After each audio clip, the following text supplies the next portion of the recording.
Mans darbs ir mīlestība. Tā par sevi droši var teikt Aleksandra Zeiļuka. Pēc specialitātes viņa ir otolaringoloģe, jeb kā tautā saka, ausu, kakla un deguna ārste. Nemitīgu zināšanu papildināšana, sekošana aktualitātēm medicīnā, modernu uzlabojumu un inovatīvu lietu atbalstīšana – tas viss raksturo ārsti. Viņas neizsīkstošās darba spējas, pozitīvismu abrīno visi, kam ir saskarsme ar dakteri. Ambulatorajā aprūpē viņa lieliski komunicē ar saviem pacientiem. To vidū ir gan bērni, gan arī viņu vecāki. Vienmēr smaidīga, atsaucīga, empātiska, laipna un iejūtīga ārste, kura nekad neatsaka savu padomu.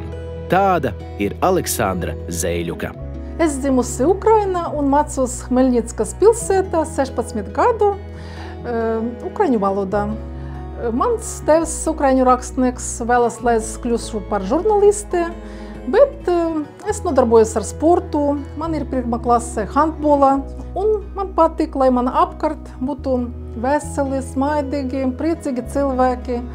Un nenožēloju par to, ka es esmu daktars, ārsts, un vēlu jums visiem labu veselību.